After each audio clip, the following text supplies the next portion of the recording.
Which means you have that one. Did you get David Lee Roth to do that? I ain't got no antibody. Nobody.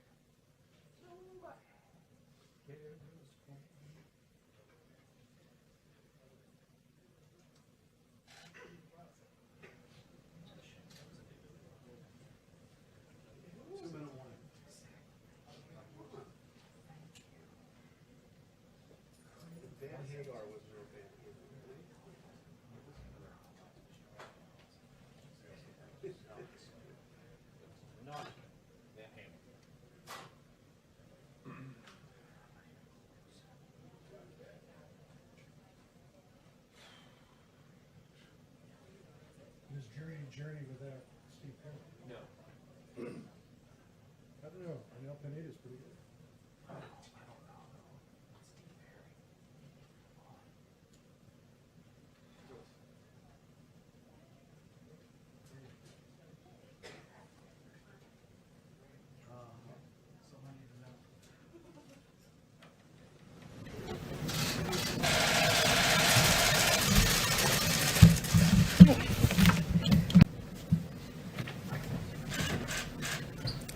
Good afternoon, everyone. I'd like to direct your attention to a very encouraging graph regarding test results. It'll be over my shoulder and hopefully on the screen for those of you watching on television.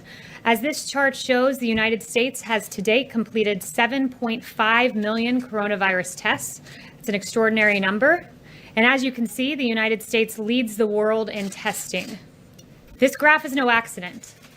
In fact, this graph is a testament to American innovation, including the work of the Trump administration.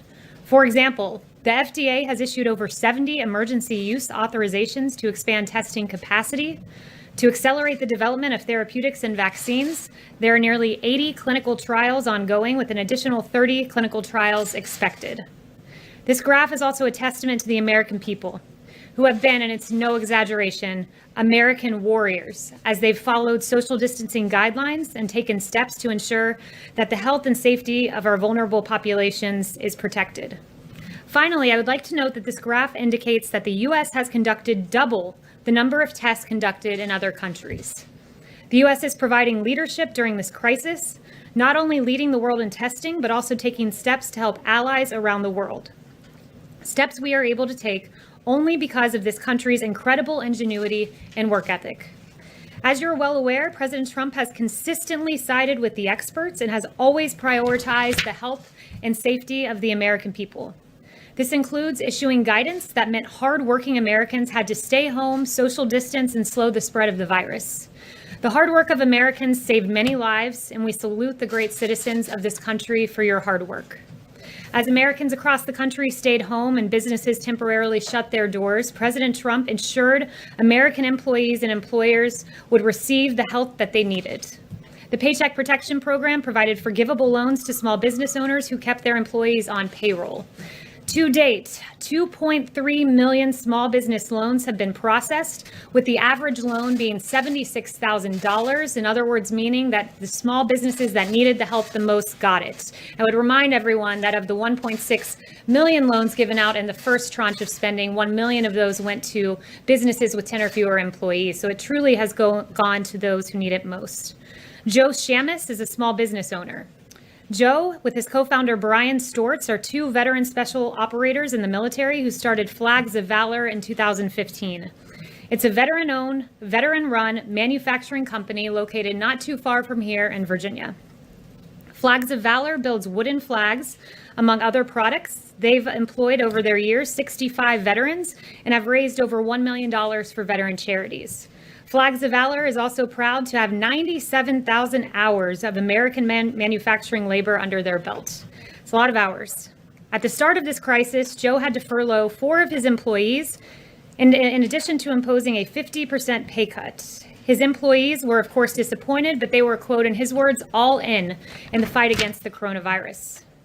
Everything changed for Joe and his furloughed employees when he applied for the PPP loan.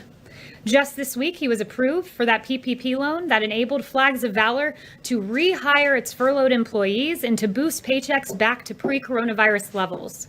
PPP was a huge lifeline for us, Joe told me. He called it a lifesaver. This is a perfect example of why President Trump fought for additional PPP funding and will continue to fight for small businesses and American heroes like Joe. Joe is here with me today, and I'd like to invite him to come up.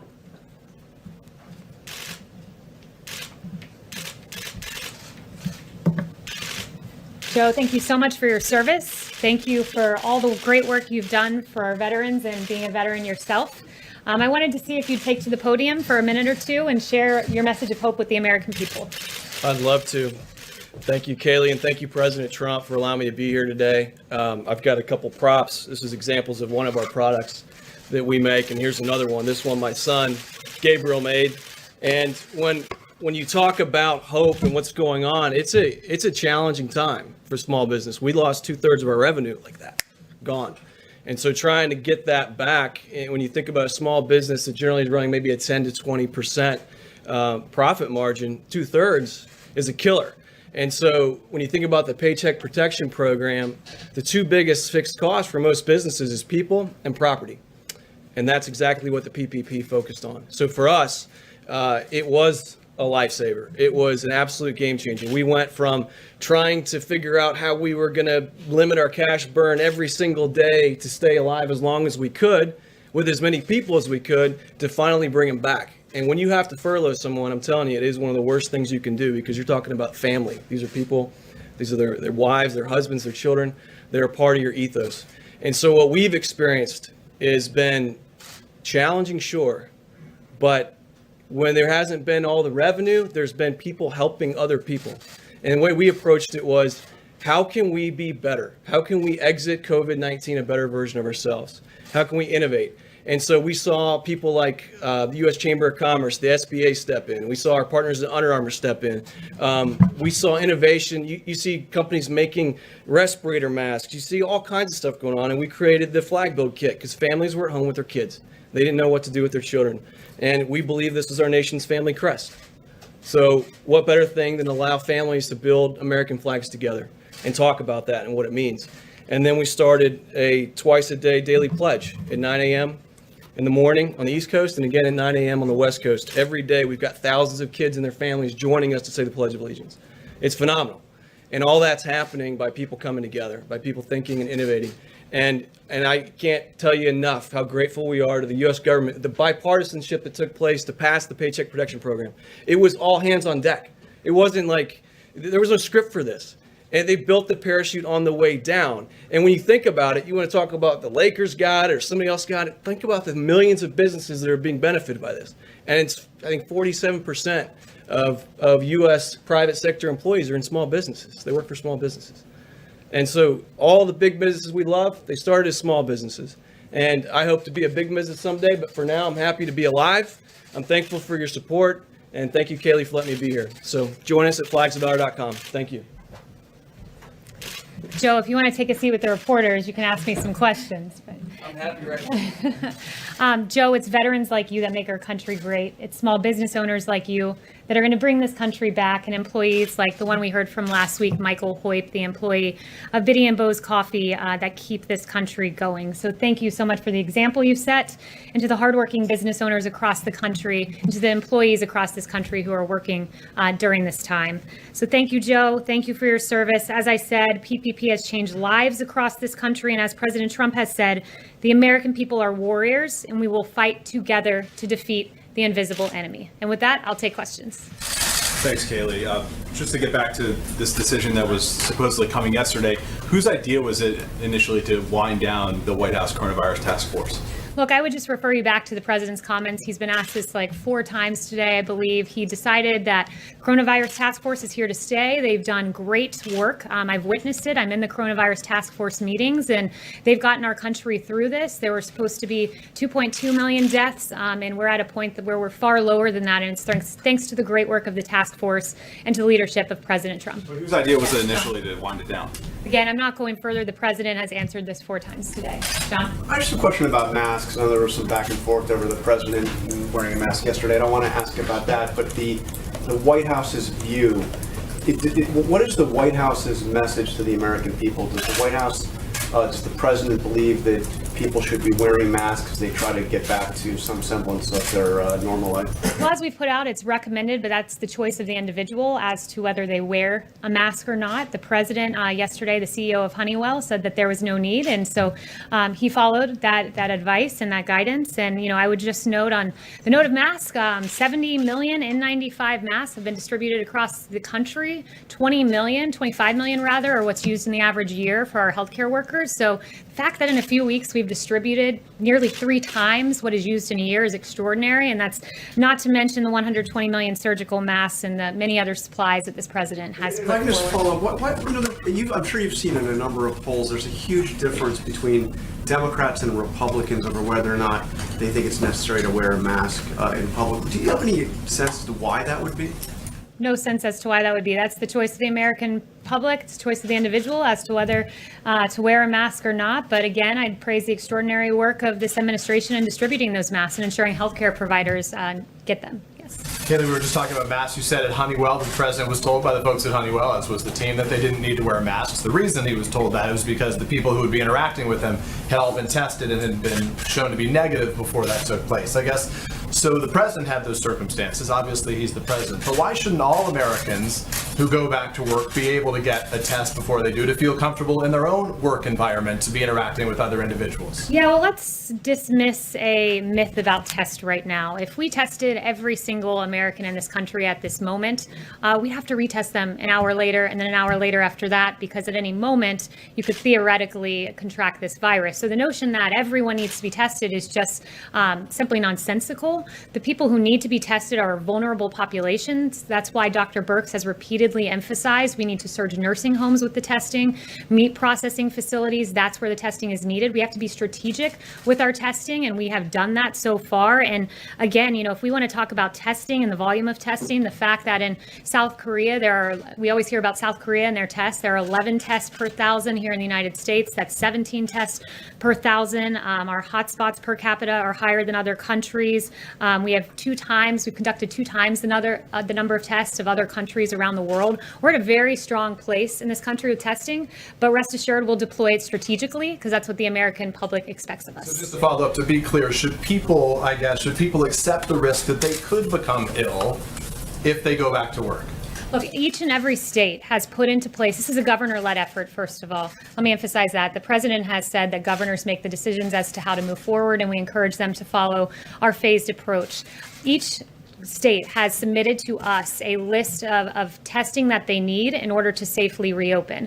I was sitting in the meeting when Admiral Joie pulled out the list for several states and said, here's the testing you requested to open safely. Here's the testing I'm giving you to meet that need. It's pretty extraordinary, this wide-scale effort by the Trump administration to ensure states have what they need.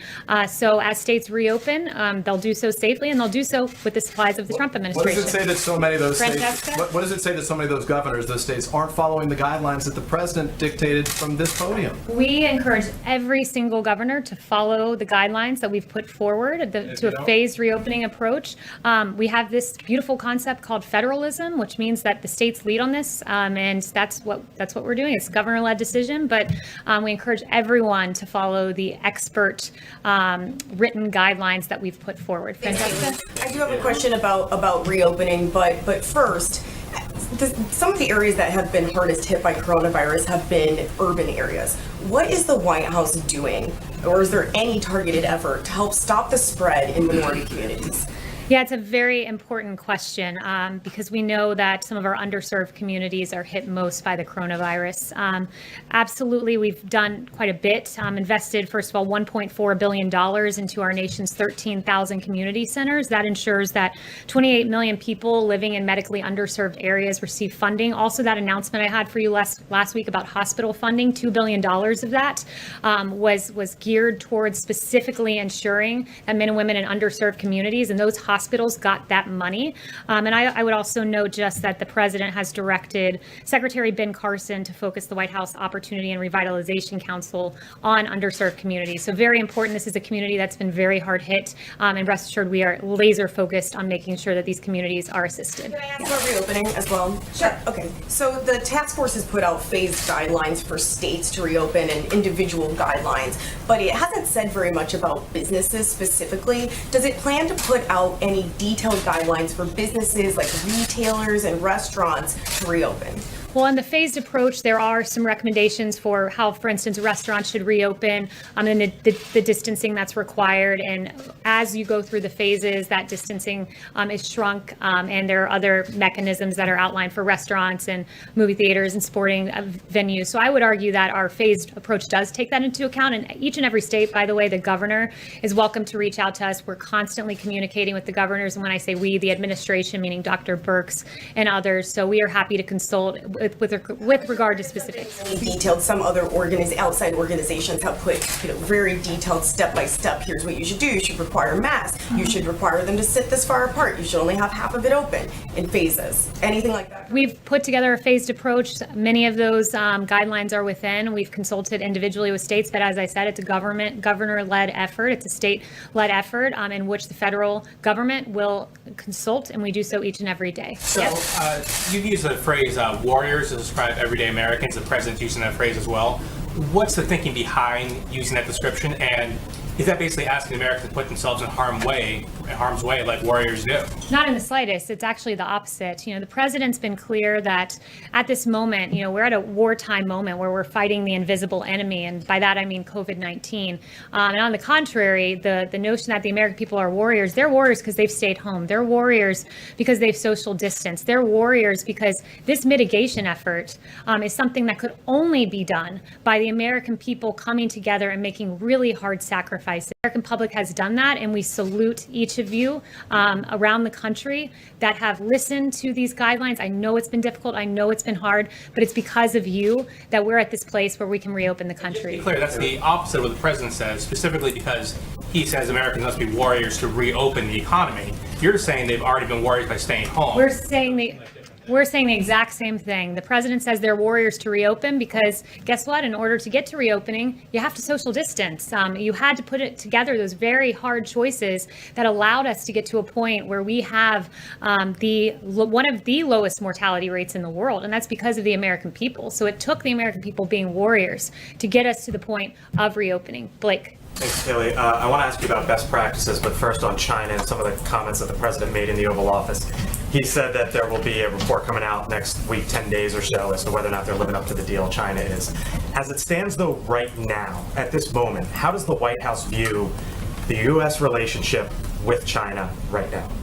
Right now, it's a relationship of disappointment and frustration because the president has said how frustrated he is that some of the decisions of China put American lives at risk. I'll share just a few that China, for instance, did not share the genetic sequence until after a professor in Shanghai did so on his own. And after that genetic sequence was shared the next day, the lab was shut down for, quote, rectification. The World Health Organization slow-walked information on human-to-human transmission that was not adequately provided by China. China didn't let U.S. investigators in. And look, those decisions put American lives at risk. And the president is certainly not happy about that. And as the president said, you'll be hearing more about that next week. Business partners? Sorry? Maybe trusted business partners? Look, the president has worked with China and stood up to China and got the phase one China deal, a huge win, $250 billion. The president managed to get that done. And the president appreciates that China got us to that point of the phase one China deal. So, I'll leave it to the president as to how we move forward, and I certainly won't get ahead of him on that. And on best practices, we heard the president say, as it relates to schools, that he wants to see schools open, but maybe teachers who are older than 60 not necessarily come back into the classroom. When you talk about reopening the economy, reopening the country again, there's a lot of people out there wondering, well, my school-aged child, should they come back into contact with a family member who might be older than 60 per se? What is the White House advice on that and families who are all over the country saying, is it time to meet up again? Well, the president and the task force have been clear that vulnerable Americans, our senior citizens, need to shelter in place, and they need to take extra measures of precaution because, as we know, they've been disproportionately affected by the coronavirus. So I certainly would include the senior community to continue to follow the guidelines we've put forward. Yes. Thank you. Dr. Birx has mentioned an influx of asymptomatic coronavirus cases. And without more widespread testing, how do you get a handle on something like that? And how do you keep people without symptoms from spreading the disease around the country? Yeah, so it's an important question. We get information on asymptomatic spread when we test in the meat processing facilities and other facilities. Again, we can just test strategically, and it's important that once we test and we find an example of someone who has coronavirus, that we can contact trace and ensure that it's not spread to other members of the community. So contact tracing is an important measure, and we're testing strategically and in line with governors. John. What's the process, Kayleigh, for the distribution and access to remdesivir? Yeah, remdesivir is a great example of innovation in this country. I would note that remdesivir is a drug that the president mentioned quite often. And as it turns out, there's a lot of hope and a lot of promise when it comes to remdesivir. Gilead chairman announced last week, and CEO Daniel O'Day announced that they would be donating 1.5 million vials of remdesivir and working with the federal government to distribute to patients across the nation. So this will get out there, and we thank Gilead for the great work they've done and for giving these 1.5 million vials, which will help a lot of Americans around the country. But what's the process for distributing it and giving access to patients? I don't have any information on that as of now, but once I get that, I can share that with you. Yeah. Jack. Thanks, Kayleigh. The president said yesterday he does not want Dr. Fauci testifying before the House because it's filled with Trump haters. How is that consistent with oversight and transparency? Well, first of all, what the president noted was specific to the House. It's important to note that Dr. Fauci will be testifying before the Senate, which means he will be fielding questions from both Democrats and Republicans. The House, however, and specifically Chairwoman Nita Lowey's committee did not act in good faith.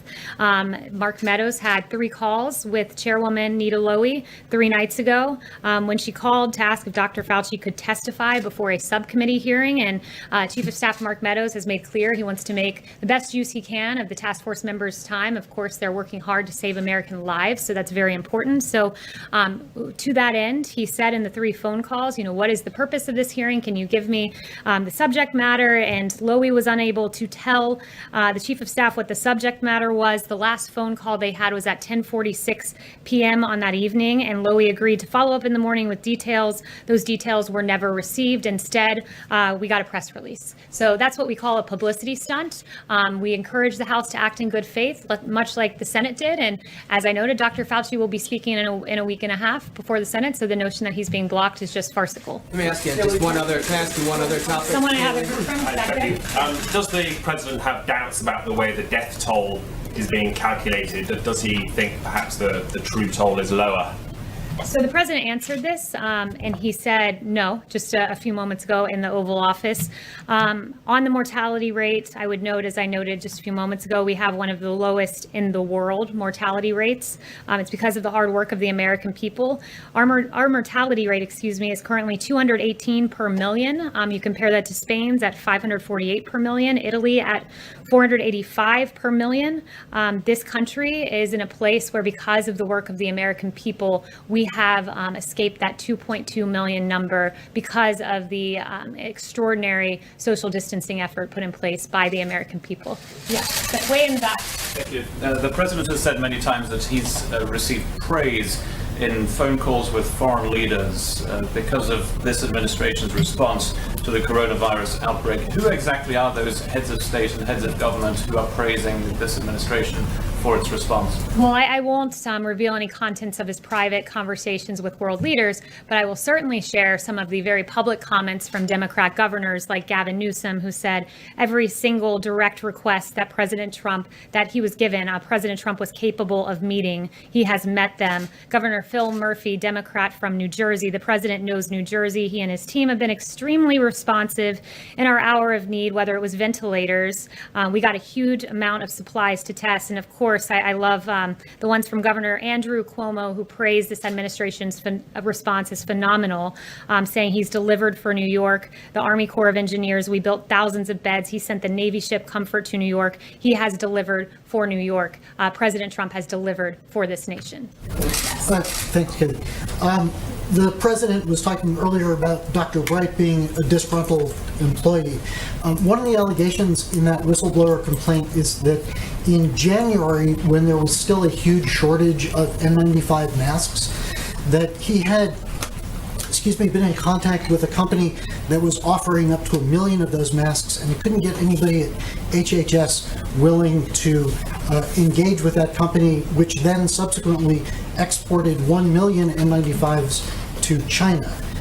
Is that something that you're looking into or concerned about?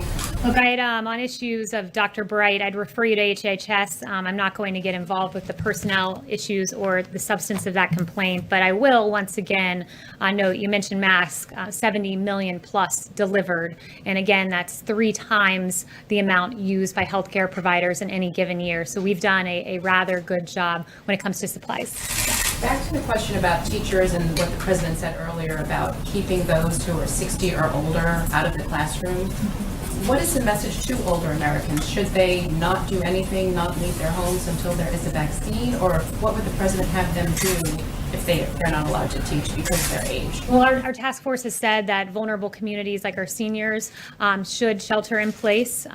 That being said, we encourage every American, if you have a symptom that is pressing, that you need to go to your doctor. I've been disturbed to read many quotes from doctors, stories of people who are staying home with chest pain and don't go to the hospital when they could be on the verge of having a heart attack, who are missing important appointments like mammograms, screenings like colonoscopies. It's important that we as Americans continue to go to our doctors to get medically necessary procedures, and when we have symptoms that need to be addressing, like chest pain, that you do go to your doctor. So if seniors need to go to their doctors, make sure to call your healthcare provider, go see your healthcare provider, go to the hospital should you have a symptom like that. Chanel? Thank you, Secretary McEnany. So going back to a topic about the House in a separate chamber, Acting DNI Rick Grinnell has stated this week that he is prepared to release about 6,000 pages worth of transcripts relating to Adam Schiff's probe. Can you confirm whether or not the executive branch is conducting any kind of investigation into House members for potentials of wrongdoing, or is that something you can comment on yet? Yeah, I don't have any information on that subject matter. That's the first time hearing of that. Can I just go back to Jeff's question about Dr. Fauci and then the president's statement that there are too many Trump haters in the House? I mean, does the White House really believe that you can decide to have officials testify in the Republican-controlled Senate but not testify in the Democratic-controlled House? Doesn't the House have legitimate oversight and a legitimate really responsibility, not just authority, but a responsibility to have somebody like Anthony Fauci testify? Will Dr. Fauci be questioned by Democrats in that Senate hearing? Yes, he will be. So why? But are you saying that so the Senate's fine to have testimony? In the course of 3 phone calls, you should be able to give the subject matter to ensure it's the best use of Dr. Fauci's time. As you yourself noted, in the Republican-controlled Senate, Dr. Fauci will indeed be asked questions by Democrats. Is the subject matter a mystery? I mean, Kayleigh, in a previous life, before you were press secretary, you worked for the campaign, and you made a comment, I believe, on Fox, in which you said President Trump will not allow the coronavirus to come to this country. Given what has happened since then, obviously, would you like to take that back?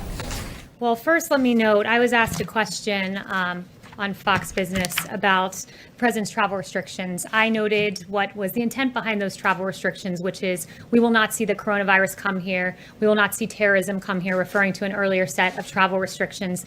I guess I would turn the question back on the media and ask similar questions. Does Vox want to take back that they proclaimed that the coronavirus would not be a deadly pandemic? Does the Washington Post want to take back that they told Americans to get a grip, the flu is bigger than the coronavirus? Does the Washington Post likewise want to take back that our brains are causing us to exaggerate the threat of the coronavirus? Does the New York Times want to take back that fear of the virus may be spreading faster than the virus itself? Does NPR want to take back that the flu was a much bigger threat than the coronavirus? And finally, once again, the Washington Post, would they like to take back that the government should not respond aggressively to the coronavirus? I'll leave you with those questions, and maybe you'll have some answers in a few days. Kayleigh, Thank you very much. You were prepared for that. The questions after you.